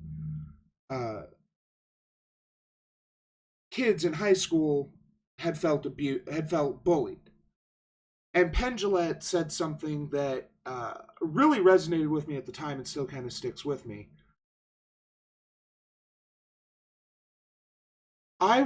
This is what Penn Jillette said. I would have sucked Elton John's cock at a mandatory all-school assembly for a 60% chance of being bullied in high school. Because every high school kid feels bullied. For the gay and lesbian kids, it's 60% worse. So when you think about how 80% of women experience some form of sexual violence, what that really means is that all women experience some sort of sexual violence. But for some women, it's so much worse that they actually notice it. And that's a lot of women, unfortunately. My point being that there's at least in part a racial aspect to this as well. When they're talking about women falsely accusing men of things, they're talking about white women accusing powerful men. They're not talking about impoverished women forced into living with someone who regularly assaults them. And poverty, need I remind anyone, is heavily racialized. Yep. That was my assumption, was that poverty had something to do with that fact that every single black woman was assaulted before age 14. That is disgusting, and it makes sense that and it's true that a lot of the problem with our system is that there isn't a good way for someone to leave an abuser. So women have to stay with abusers because they can't afford to leave, because there's no way, they're not going to be able to get a job to save up money to leave. And abusers regularly isolate people from people who could help them. So, and that's if they even have someone in their life who could help them, which if you grow up in poverty, you probably don't.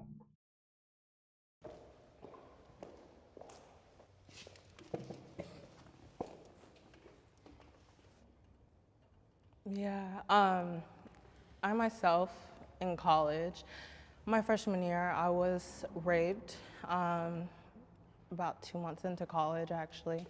If parents knew more of what actually happens on college campuses, then yeah, maybe they wouldn't be sending their girls to college. And so to know that I went to a school that purposely misrepresented the dangers on campus and also did not have resources for people that things did happen to. Statistics on these things are kind of... Yeah, that's another major problem, the way that colleges will, even when it's not some star sports ball player, they will seek to sweep this stuff under the rug so that no one hears about it, so that the college doesn't get a poor reputation, so they don't make less money next year. Dismissed because people think that it's not possible, and it is possible because it is in the best interest of these institutions to sweep these things under the rug, because where are they going to get their tuition money from? Where are they going to get, their government funding from if the real numbers do come out? There have been 2 instances. One I absolutely don't want to talk about, but the other one actually, I ended up pressing charges, and he got thrown out of court because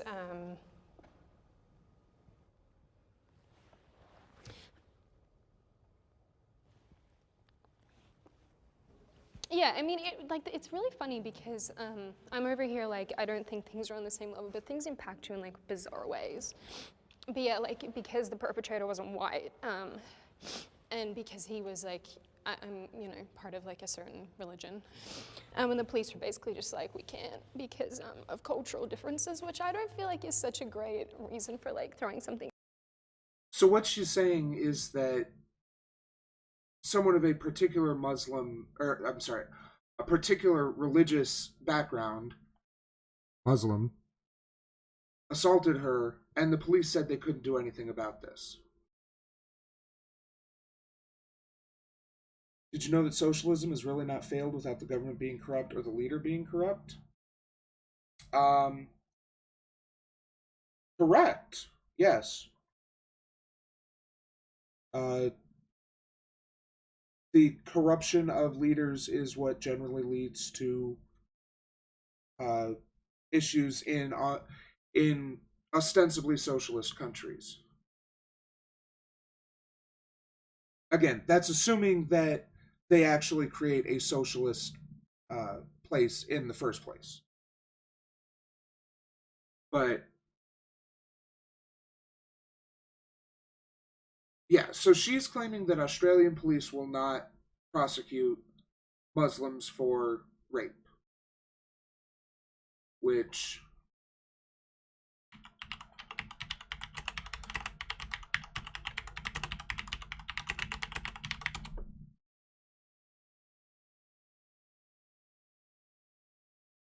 so the Guardian,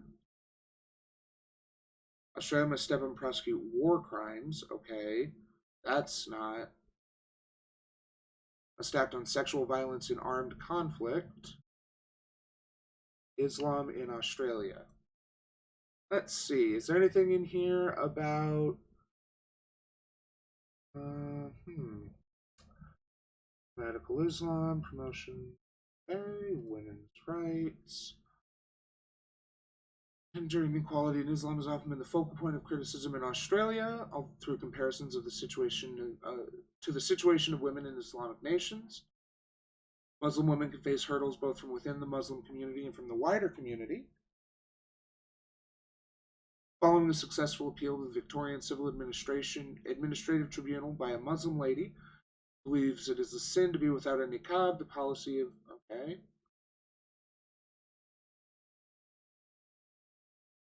Okay, so... Yeah,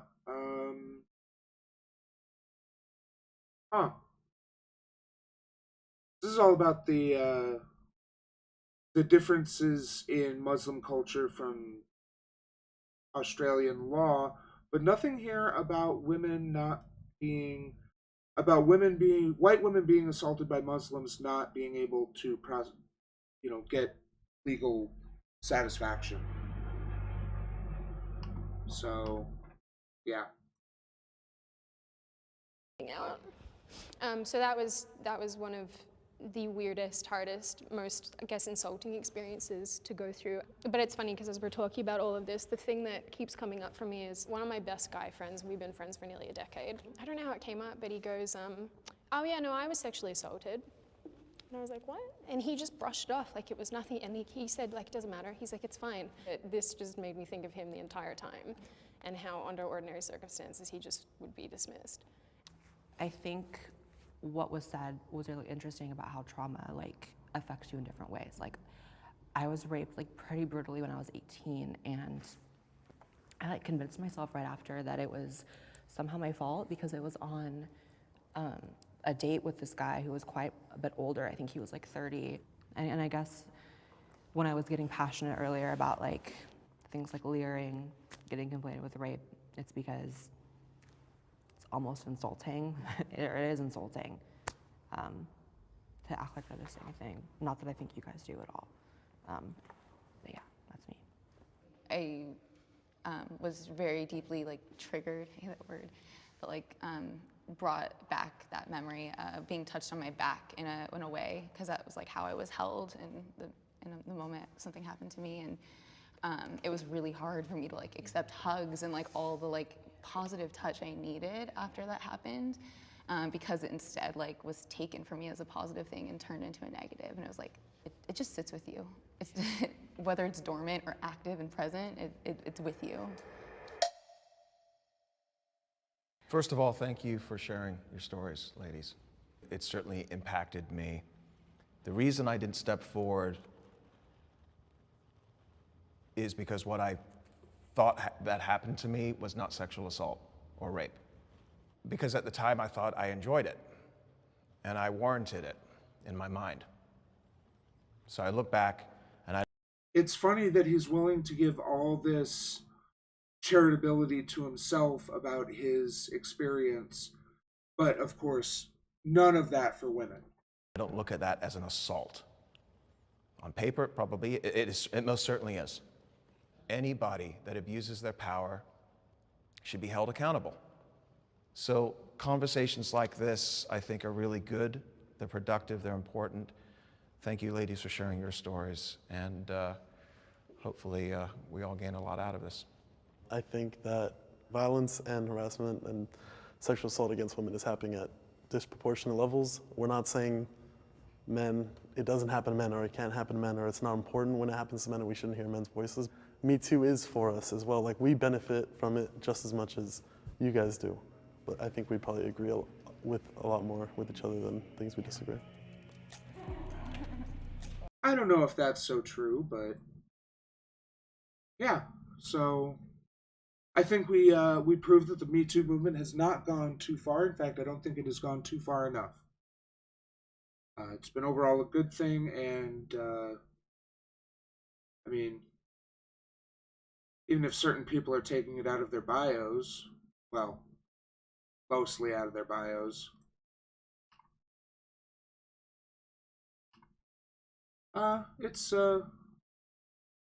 it's still been a very, very good thing.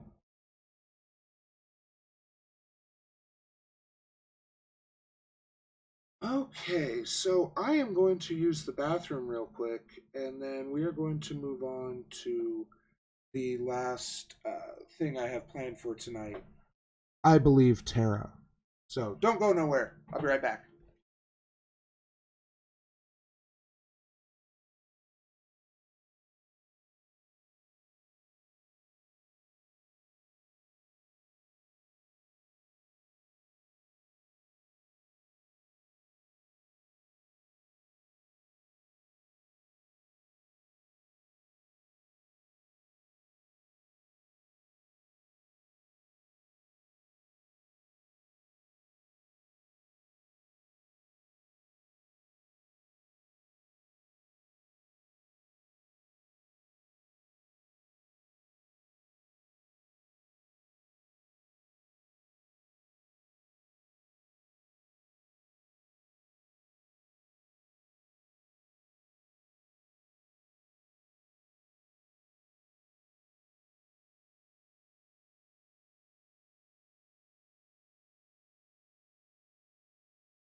All right, and I'm back.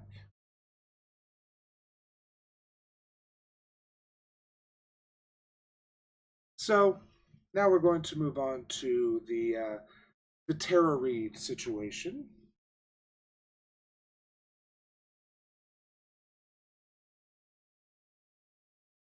So, I believe Tara, the hashtag that has been trending for quite a while now. This excerpt was posted about a week and a half ago. And this is Tara describing in her own words what happened to her. So we're going to start off by listening to this. And content warning, this may be rough for survivors of sexual violence or other people similarly affected. So I will make sure to post when you can come back. It's about 7 minutes long, so come back here in about 6 minutes. And yeah. Called me in and said, I want you to take this to Joe. He wants it. He wants you to bring it. Hurry. And I said, okay. And it was a gym bag. She said, take the gym bag. She called it athletic bag. And, she said he was down towards the Capitol and he'll meet you. And so I went down and I was heading down towards there. And he was at first talking to someone. I could see him at a different distance, and then they went away. And then we were in like the side. It was like the side area. And he just said, hey, come here, Tara. And then I handed him the thing and he greeted me. He remembered my name. And then we were alone, and it was the strangest thing. There was no like exchange really. He just had me up against the wall. And I was wearing like a skirt and, business skirt, but I wasn't wearing stockings. It was kind of a hot day that day, and I was wearing heels. And I remember my legs had been hurting from the marble, of the Capitol, like walking. And so I remember that kind of stuff. I remember like I was wearing a blouse and he just had me up against the wall, and the wall was cold. And I remember it happened all at once. The gym bag, I don't know where it went. I handed it to him, it was gone. And then his hands were on me and underneath my clothes. And yeah, and then he went down my skirt, but then up inside it. And he penetrated me with his fingers, whatever. And he was kissing me at the same time, and he was saying something to me. He said several things, and I can't remember everything he said. I remember a couple of things. I remember him saying first, before, like as he was doing it, do you want to go somewhere else? And then him saying to me, when I pulled away, he got finished doing what he was doing, and I kind of was pulled back, and he said, come on, man, I heard you liked me. And it's that phrase stayed with me because I kept thinking what I might have said. And I can't remember exactly if he said I thought or if I heard, but it's like he implied like that I had done this, like, I don't know. And for me, it was like everything shattered in that moment, because I knew like we were alone. It was over, right? He wasn't trying to do anything more, but I looked up to him. He was like my father's age. He was this champion of women's rights in my eyes. And I couldn't believe it was happening. It seemed surreal. And I just felt sick because when he pulled back, he looked annoyed.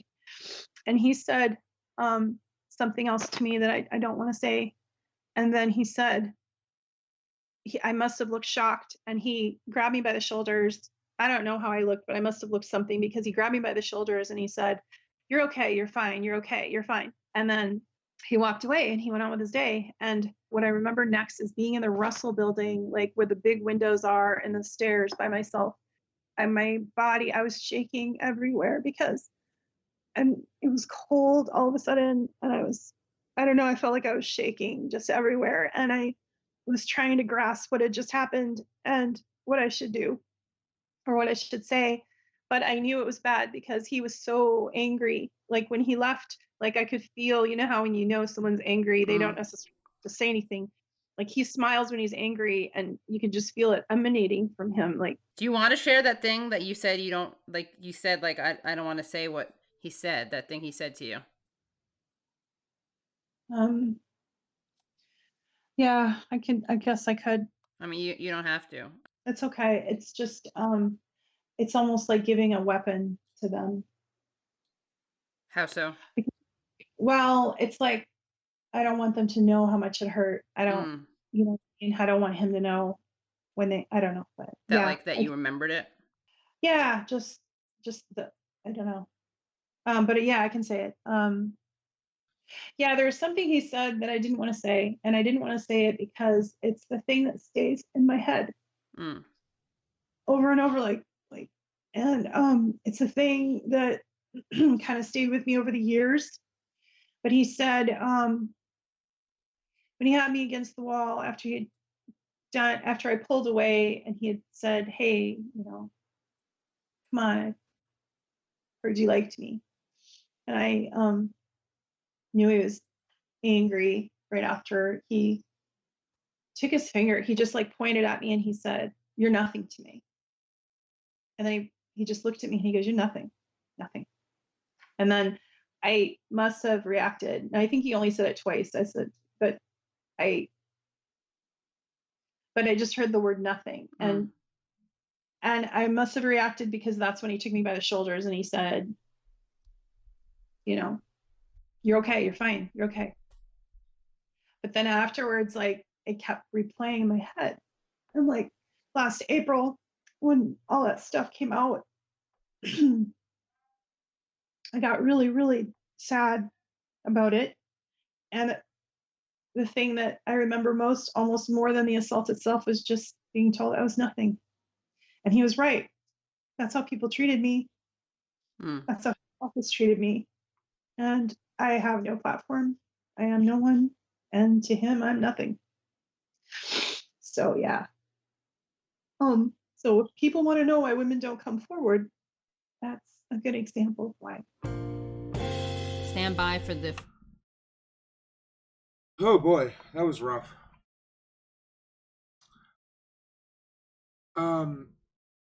I believe Tara. I want to state that right here. I believe that this happened and that Joe Biden acted very inappropriately with her, at least. And I don't really think I need to say much beyond that.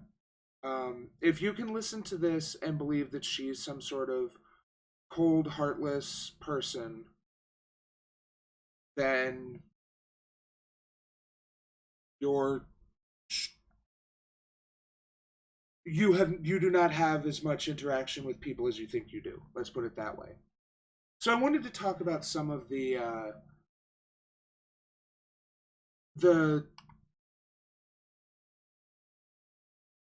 things that have been used to discredit Tara in order to make this go away.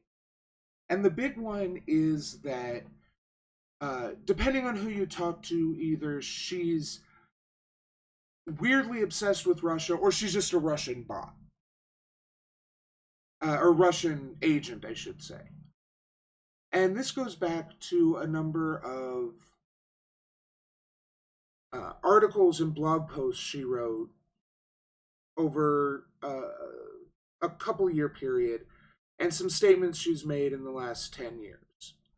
I meant to have it pulled up, but that was my bad. So this is the big one. The Brian and Eddie Krasenstein compiled all this information about Tara Reade and what they have to say. And one of the things that they use against her is that she repeatedly praised Biden for his actions in preventing domestic abuse and sexual assault and things of that nature. Which, it's interesting to me that she mentioned he was like my father. He was like my father's age, and she really looked up to him. And it's not uncommon for people who experience traumatic events to have their whole perceptions messed up by those events. So it's entirely plausible that in 1993, she was assaulted by Biden, and then she left Washington. 16 years passed. She saw that he was making efforts to prevent assault, and so she decided to assume he had turned over a new leaf, or decide that he had changed, or what. I don't know her inner mind. But what I can say is that the fact that she praised Biden for helping end sexual assault,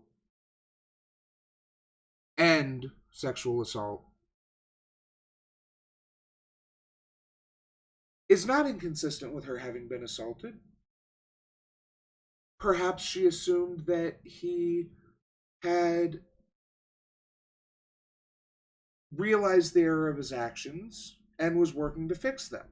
And if nothing else, I think that someone should be applauded for taking the actions that Joe did by helping to bring attention to this. I think that completely independently of whatever his actions may have been with Tara or any other woman. So her praise of Joe is not damning. Again, this is something that happened long in the past. She could have assumed.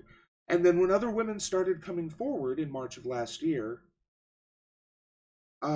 she decided that, maybe it's time this story got out, since other women are coming forward now and people are believing them. The exact thing that the Me Too and Time's Up movement was trying to say.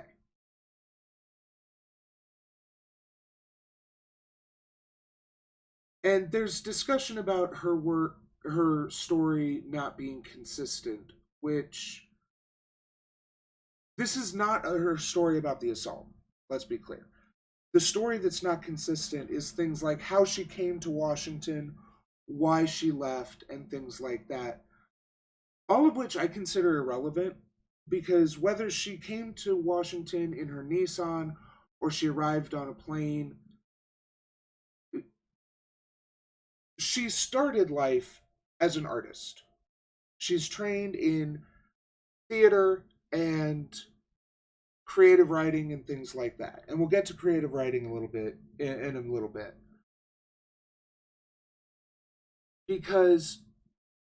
So she could have very easily made up a cross-country road trip for flavor for something, I believe it was 2009.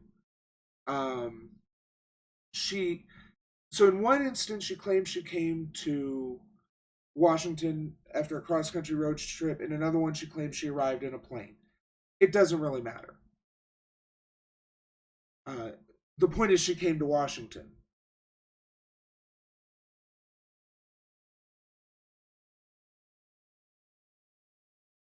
And she also claims that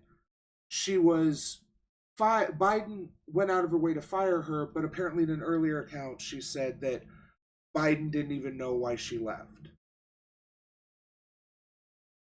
So it could be that she thought Biden had fired her, but at the time when she said that Biden didn't know why she left, she didn't know.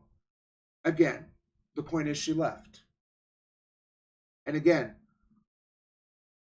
I can't listen to this, and while I know there are very accomplished liars, again, we want the goal is to make it so that women can come forward when these things happen. So there should at the very least be an investigation, and this should not be swept under the rug. The last evidence that they use is Tara Reade's, in their words, weird obsession with Russia, and Putin specifically. Now, she goes through and says that she's claimed now that her obsession with Russia was because she was reading a lot of Chomsky. Now, Chomsky is not pro-Russia. He's not pro-Soviet Union. He's not pro-modern Russia. Chomsky's an anarchist. He has no love for any state. But I have my own theories about this because she's also claimed that her political stance is to the left of Bernie Sanders. To the left of Bernie Sanders, reading Chomsky, I think I know what happened, what the situation here is. She was a political aide with having to maintain something of a political platform, so she couldn't reveal her true power level. I think she was a tanky. I think from the evidence I reviewed here, I think she liked the Soviet Union because her claims, except for a couple of blog articles where she praises Putin specifically,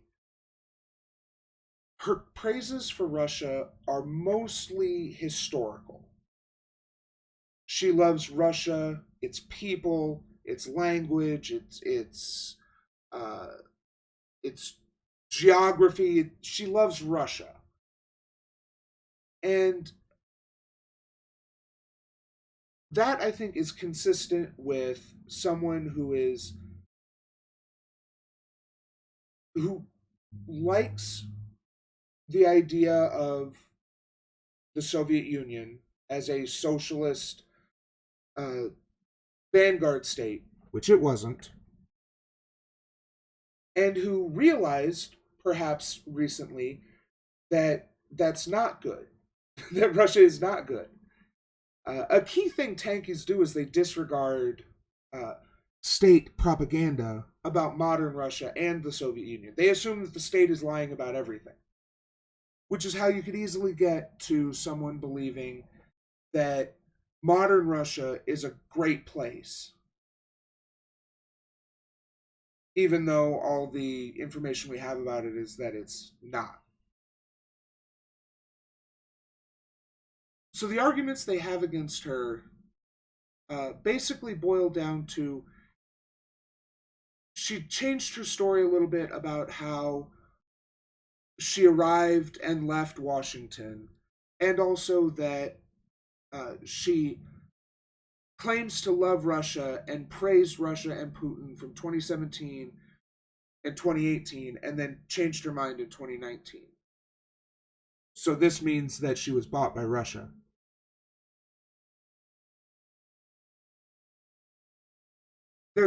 Her explanation for the blog post where she praises Russia is that she was working on a story taking place in Russia.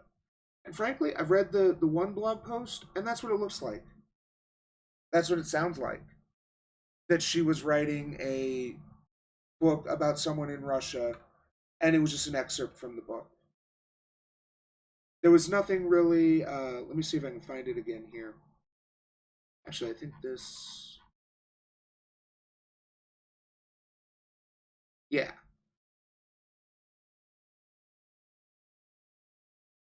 So obviously she's deleted this. This is an archive of it.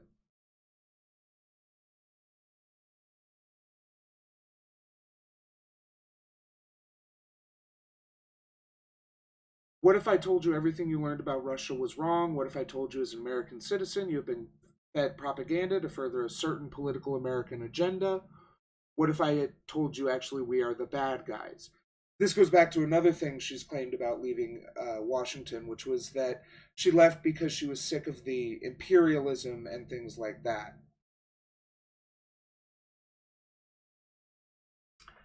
So yeah, this is consistent with someone having a socialist awakening of sorts, that America is the bad guys, but a tanky because they're like, Russia may be the good guys? Our American empire is falling and failing, not because of some imagined threat from a foreign nation, but because of our collective greed. Greed is what runs our economy, and greed is what will destroy America. I am not being paid to write my political opinions, nor am I being hired by someone to do it. I am writing about this subject for the same reason I got into politics. I care for my local community and my global community. I believe in service to my fellow citizens is the most important work I will ever do. I love my country, but I see the reality of our collective dysfunction and our need to move in a better direction. When I was in my early 20s and just out of college, I began my journey into politics. I left that political work behind a few years ago. I resigned my position and took myself out of the Washington, D.C. Beltway. Why? First, I started as an actor in classical theater, an artist, and writer before Washington, D.C. This work in the arts has always been my first love and best vocation.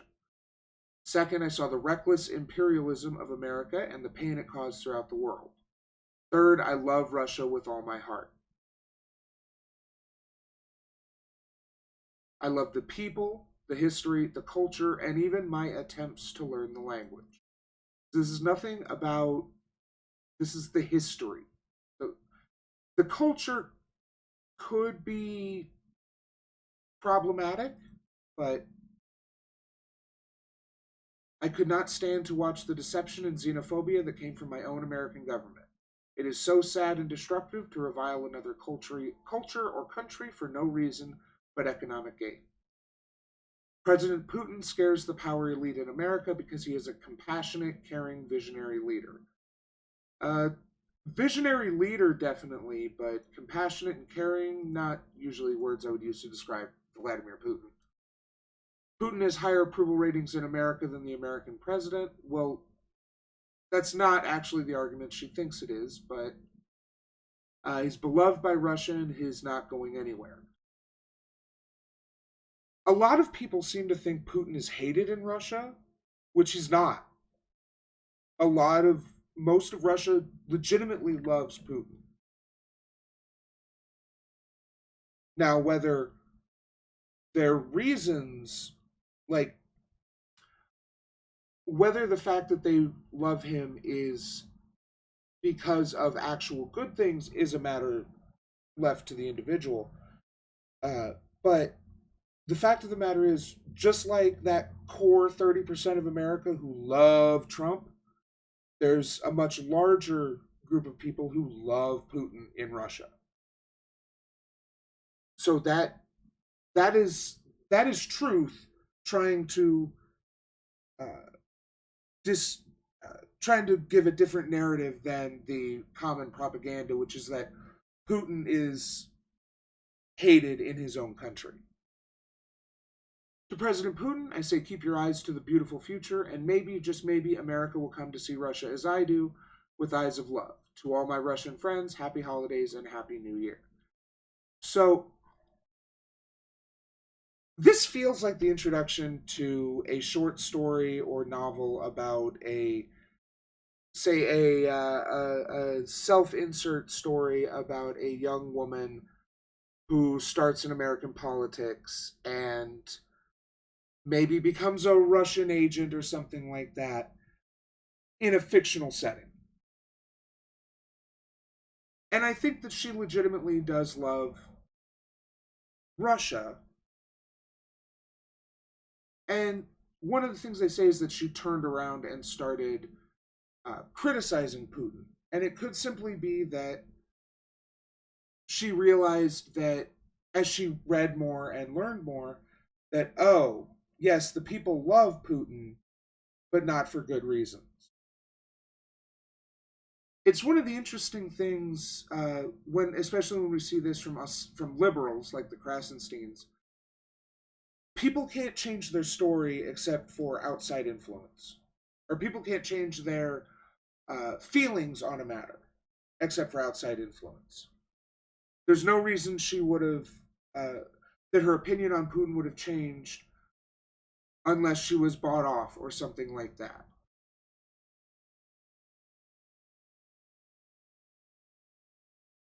So this information, while interesting, and certainly I think questions maybe she should try to answer, I don't think is damning.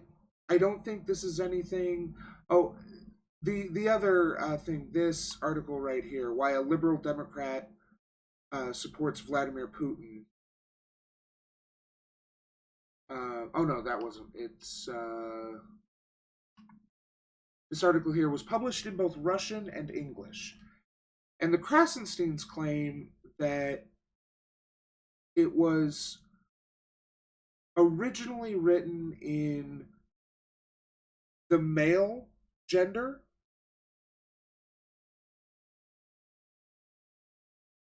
and then translated, but there's actually a good deal of evidence that it was translated either from English to Russian or Russian to English by a service like Google Translate. So that could explain the mistake, or I don't know. But this is not sufficient evidence for me to discount her story regarding Joe Biden.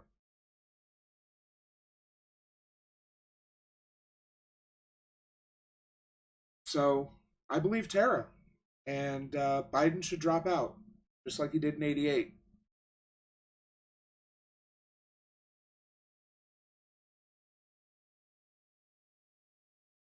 There's a lot more information here, but it's all basically circling around the same area.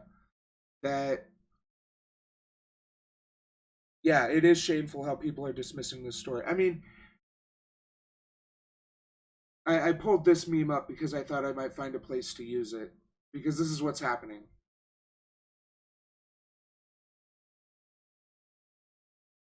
Liberal checkmark Twitter deleting these because, well, apparently it's no longer okay to believe women. Or we only believe women when they're accusing Republicans.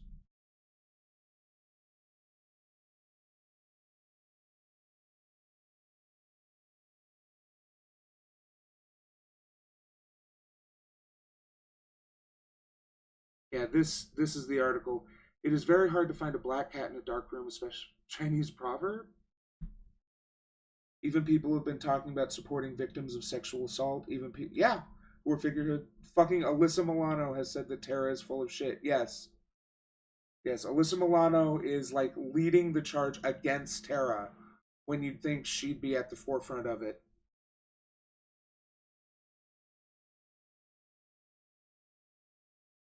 I pulled this up before I went live because I really like this. I'll be honest, I did not recognize Rose McGowan at first. I don't know if it's just the short hair, although she's always had pretty short hair. But I did not recognize Rose McGowan here. Co-star Alyssa Milano gets a lot of credit for helping Me Too go viral. So? Are you proud of her? I don't like her.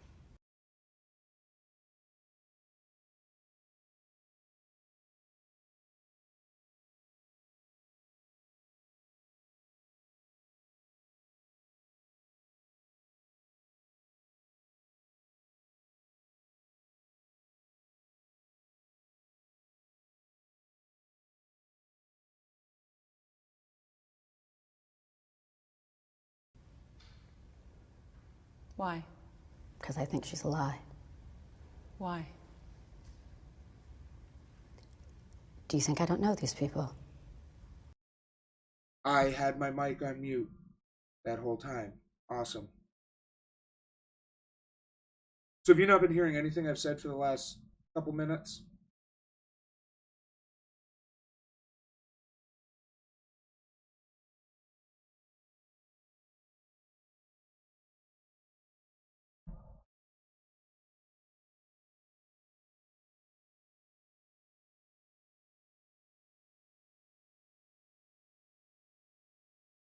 Okay.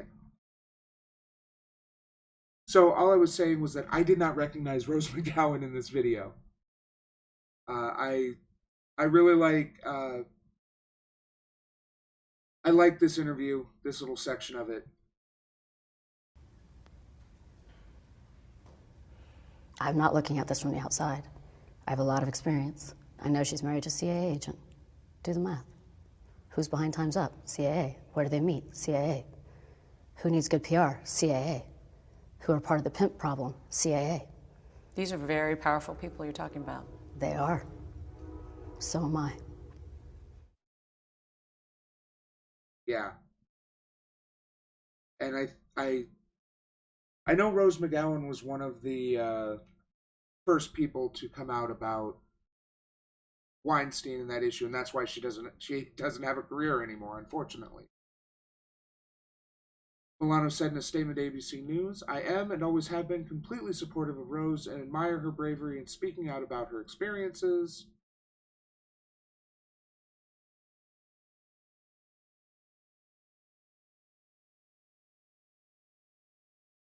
My goal throughout the past few months with both Me Too and the Time's Up movement have been to use my platform to give others a voice so we can all work together to stamp out sexual harassment and sexual assault, unless a Democrat does it." Well, I guess Al Franken got it, but he wasn't running for president. I'll be honest, I do not know a lot about the CAA. When I watched this for the first time a little bit ago, was the first time I'd heard about them. But I have learned they're pretty fucked up.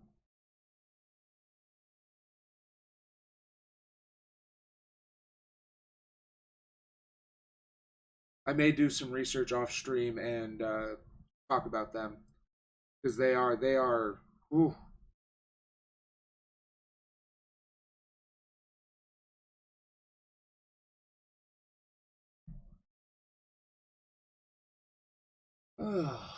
But that's been fun.